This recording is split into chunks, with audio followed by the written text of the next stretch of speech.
Tela de Justiça. De volta com Tela de Justiça na sua TV Câmara Natal. O desembargador Amilcar Maia é o novo presidente do Tribunal Regional Eleitoral do Rio Grande do Norte. Ele assume a presidência da Corte para o mandato de 1 ano. Ele tem o desafio de concluir a revisão biométrica que acontece em 40 municípios do estado e preparar o pleito eleitoral de 2014. O desembargador João Rebouças assumiu a vice-presidência e a Corregedoria Regional Eleitoral. A Associação dos Magistrados do Rio Grande do Norte se posicionou contrária à medida da OAB em promover ato de desagravo público. A Marne diz que não houve anormalidade nos procedimentos das magistradas e que poucas vezes na história das instituições a ação da OAB-RN repercutiu tão mal entre os magistrados. Após conversar com o advogado Tiago Cortez no primeiro bloco, eu recebo agora no programa Tela de Justiça a presidente da Marne, a juíza Rádia Rayane. Doutora Rádia, seja bem-vinda ao programa Tela de Justiça. Olá, obrigada pela oportunidade. Doutora Rádia, esse ato de desagravo que a OAB promoveu contra as magistradas, duas magistradas, como é que a associação viu esse ato? Olha, entre os magistrados, de um modo geral, repercutiu muito mal. E assim, por diversas razões.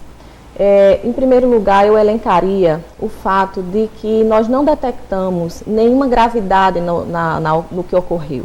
O que ocorreu, na verdade, foi uma discussão entre uma magistrada e um advogado, o que não é um fato tão incomum na justiça, não é? De vez em quando ocorre, e às vezes os magistrados precisam tomar medidas duras, inclusive até chegando ao ponto de caçar a palavra.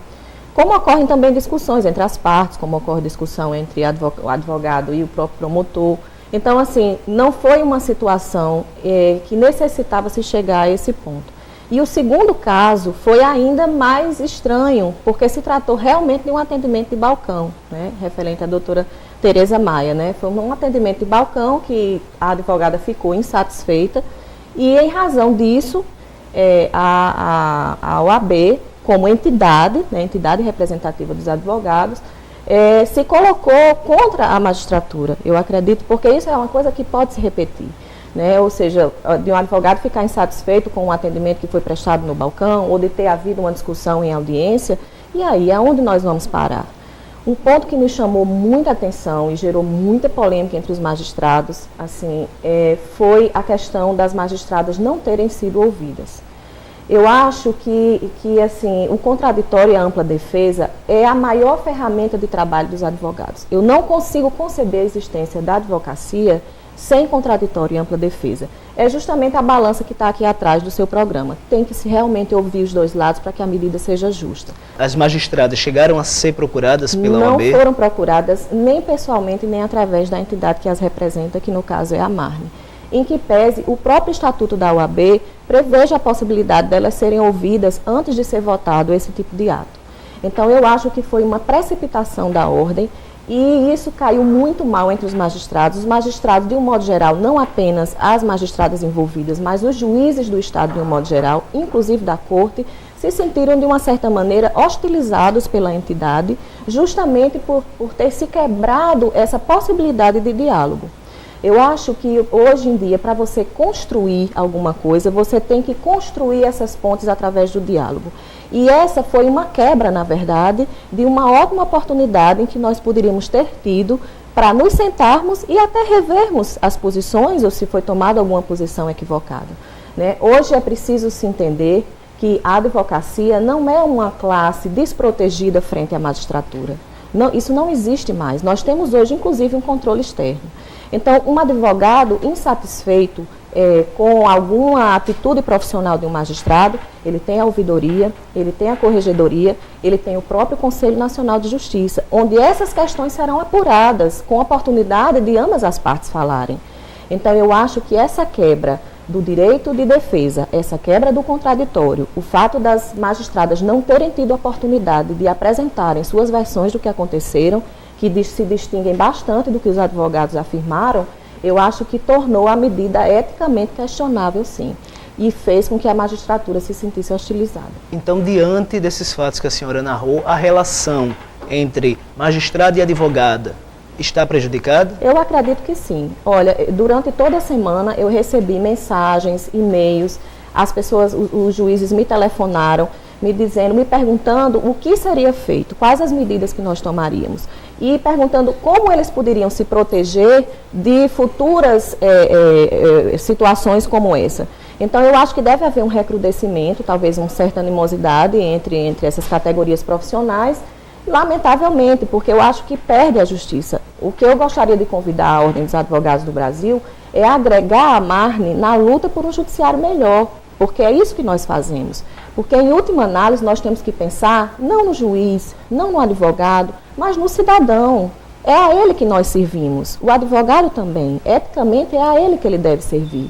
E eu acho que esse tipo de querela, esse tipo de animosidade, realmente se criou esse clima de animosidade entre as duas categorias profissionais, eu acho que não agregam e não é do interesse do cidadão que isso exista. E agora, o que é que a Marne vai fazer, doutora Rádia? Olha, nós vamos ter uma reunião de diretoria hoje, para decidir quais são as medidas gerais que serão tomadas. As juízas pessoalmente atingidas, né, que tiveram seus nomes lançados aí na sociedade numa circunstância negativa, sem que elas tivessem nenhuma oportunidade de se defender, já se decidiram por tomar medidas jurídicas. A assessoria jurídica da Marne já foi acionada, essa reunião já houve e essas ações já estão sendo preparadas. Elas chegaram já a receber o ato de desagravo nas respectivas nós não varas? recebemos. Inclusive, a Marne não recebeu nenhum tipo de comunicação oficial da OAB. Nós só ficamos sabendo através do próprio site da OAB. Nem mesmo a direção do Foro de Natal recebeu sequer um ofício da OAB informando como o ato se daria ou quando o ato se daria ou a forma como esse ato se perfectibilizaria. Então a senhora acha que faltou transparência? Acho que faltou diálogo, acho que faltou transparência, acho que foi um ato democraticamente questionável na medida em que não deu oportunidade das magistradas se manifestarem. Eu acho que hoje é indefensável para a OAB, uma entidade que trabalha com esse princípio democrático, defender que um ato público desse ocorra sem se dar oportunidade de defesa ao envolvido. Doutora Rádia, vamos conversar agora também sobre os desafios da magistratura. O Tribunal de Justiça chegou a anunciar um concurso para magistrados. Diante dos últimos episódios com problema no orçamento, como é que está esse processo do concurso para magistrado? Olha, João, está bastante comprometido. Com o orçamento realmente que está sendo repassado, eu acredito que o tribunal não deva realizar esse concurso. Então, o concurso realmente entrou em compasso de espera. É necessário frisar que nós temos aí inúmeras vagas no interior, não é? Hoje são 100 vagas de juiz. Praticamente todo o interior está vago, sendo suprido por magistrados da capital. E eu sei que a situação no interior é muito difícil. Inclusive, os próprios advogados me relatam isso, a dificuldade na saída desse processo. E, assim, nós estamos bastante preocupados com isso. Eu não sei lhe sinalizar quando esse concurso vai acontecer. Somente com a solução dessa crise, que realmente, assim, a Marne compreende como absurda a posição do Executivo, é que nós vamos poder dar uma resposta à população de quando esses juízes serão nomeados. Mas existe uma demanda por magistrados?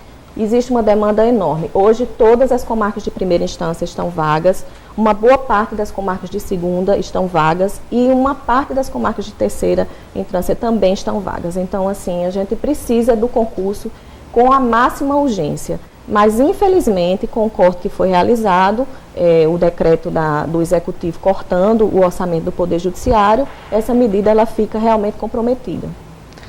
A Associação de Magistrados é uma das mais atuantes a nível de Brasil. E a senhora é considerada um dos nomes hoje que está despontando aí no cenário nacional para fazer oposição à atual gestão da AMB, a Associação dos Magistrados Brasileiros. Está confirmada a sua participação na chapa de oposição? Está confirmada. Eu recebi o convite do juiz João Ricardo Santos, que é um juiz gaúcho, com longa história já no associativismo da magistratura, e ele me convidou para concorrer na chapa de oposição na condição de vice-presidente. Eu fiquei muito honrada com o convite, aceitei. Faz muitos anos que um presidente da Marne não recebe um convite desse, porque nós somos um colégio eleitoral pequeno, relativamente pequeno, considerando outros estados brasileiros. Então, assim, é com muita alegria que eu vou procurar dar essa contribuição à magistratura também a nível nacional. Desejo êxito nessa nova missão. Muito obrigada. Doutora Rádia. Doutora Rádia, recentemente a Escola da Magistratura do Rio Grande do Norte adquiriu 263 notebooks ao custo de cerca de 1 milhão para uso dos magistrados. Como é que a Marne viu esse investimento da Smarne? Olha, a gente observou isso com naturalidade. Eu quero esclarecer algumas coisas. Primeiro que essa compra, ela é uma compra que foi decidida há mais de um ano atrás. Ela não foi decidida nessa contingência de crise, que nós não poderíamos imaginar que chegaria a esse ponto. Segundo, nós vemos com naturalidade, porque a última aquisição de notebooks, que o notebook é um instrumento de trabalho do magistrado, hoje a informática é um instrumento de trabalho do juiz, ele foi feito há 7 anos. Então, são máquinas que estão já com a sua vida útil finalizada, a maior parte está quebrada, e elas se mostraram incompatíveis com o recebimento desse novo programa que o tribunal estreia, que é o PJE, que os processos vão se tornar virtuais realmente. Para isso, nós precisamos de computadores potentes. A aquisição de notebooks, ela entra também dentro de uma perspectiva de que o magistrado não deve trabalhar só dentro do seu gabinete, né? Às vezes nós temos medidas urgentes, tutelas, antecipações, em que é necessário que o magistrado, aonde ele esteja apto a ver o processo, observar e dar uma decisão. Como acontece, por exemplo, com bastante frequência no juizado especial, né? Onde o processo já é virtualizado já há alguns anos. Isso vai acontecer também na justiça comum. Então, assim, o computador, ele tem uma vida útil que termina. Quando termina, ele precisa ser substituído. E é isso que está acontecendo. Nós tínhamos notebooks, estavam com 7 anos, estavam defasados, e a escola entendeu por adquirir novos aparelhos. Não são aparelhos, assim, de ponta, de última geração, mas são bons aparelhos com capacidade de receber o PJE. E os magistrados já começaram a receber os notebooks? Não, nós não recebemos ainda. Não sei ainda se a compra foi realmente perfectibilizada, me parece que sim, houve uma publicação no diário, mas nós ainda não fomos chamados para receber as máquinas. Doutora Rádia, agradeço a sua participação no programa Tela de Justiça. Eu que agradeço, muito obrigada, para mim é um prazer estar aqui. O presidente do Supremo Tribunal Federal, ministro Joaquim Barbosa, enviou à mesa diretora da Câmara dos Deputados projeto de lei que reajusta o salário dos 11 ministros do STF em 9,32%. A partir de janeiro de 2014, o salário de um ministro do STF será de cerca de 30 mil e representa o teto do funcionalismo público e será utilizado como base para cálculo dos vencimentos de juízes. Por conta do efeito cascata, a medida causará impacto de 149 milhões ao Poder Judiciário. O Tela de Justiça termina aqui. Acompanhe as notícias jurídicas no www.jurinews.com.br. Obrigado pela companhia e até o próximo programa. Tela de Justiça. Fique em dia com os assuntos jurídicos.